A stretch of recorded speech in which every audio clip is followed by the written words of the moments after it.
Satkhira press ক্লাবের সামনে পুলিশের উপস্থিতিতে একদল সন্ত্রাসী সাংবাদিকদের উপর হামলা চালিয়েছে। 30 জুন সোমবার দুপুরে এই হামলার ঘটনাটি ঘটে। এতে অন্তত 30 জন সাংবাদিক আহত হন এবং একজন সাংবাদিক গুরুতর আহত হন। প্রত্যক্ষদর্শীরা জানান, সাংবাদিকরা প্রেস ক্লাব চত্বরে অবস্থান করছিলেন। এমন সময় হঠাৎ কয়েকজন দুর্বৃত্ত লাঠিসোঁটা নিয়ে তাদের উপর চড়াও হয়। পুলিশের সামনে ঘটনাটি ঘটলেও প্রাথমিকভাবে তেমন কোনো প্রতিক্রিয়া দেখা যায়নি তাদের মাঝে। তবে এই ঘটনায় পুলিশ কাউকে গ্রেফতার করতে পারে। আহত হওয়া সাংবাদিকদের সাতক্ষীরা সদর হাসপাতালে চিকিৎসার জন্য ভর্তি করা হয়েছে। এই ঘটনায় তীব্র নিন্দা জানিয়েছেন জেলা সাংবাদিক ইউনিয়নের নেতারা এবং দোষীদের দ্রুত বিচার দাবি করেছেন।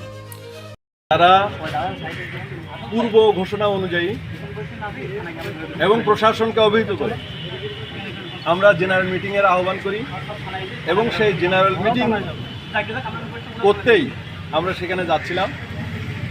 তো দেখলাম একেবারেই তারা সাংবাদিকরা ভাড়াটিয়া কিছু লোকজন তারা অতর্কিতভাবে একেবারে, আমরা তো গেছি খালি হাতে, আমরা সাংবাদিক মানুষ, আমরা তো মারামারি করব, অতর্কিতভাবে হামলা করে আমাদের কমপক্ষে 30 জন সদস্যকে আহত করেছে।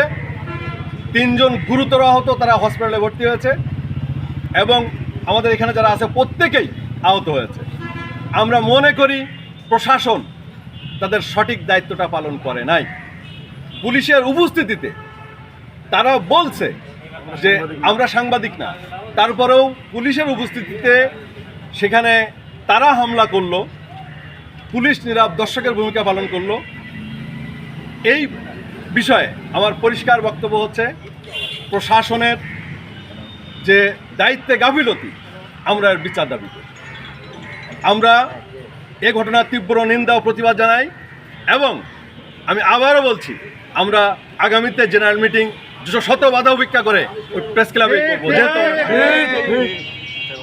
সভাপতি সাহেব প্রেস ক্লাবের উনি যে কথা বলল, ঠিক ওই তদ্রূপভাবে ওরা অতর্কিতভাবে আমাদের উপরে হামলা করলো এবং যারা হামলা করলো পুলিশের সামনে, পুলিশের উপস্থিত তারা বলেছে আমরা সাংবাদিক না।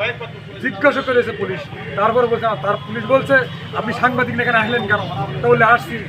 এইভাবে তারা অতর্কিতভাবে আমাদের হামলা করে আমাদের রক্তপাত করেছে। আমাদের কয়েকজন হাসপাতালে ভর্তি হয়ে গেছে আর আমরা অনেকেই আহত হয়েছি। এই বলে আমি আমার প্রতিবেদনটি পাঠিয়েছেন আমাদের সাতক্ষীরা প্রতিনিধি শাহিন বিশ্বাস।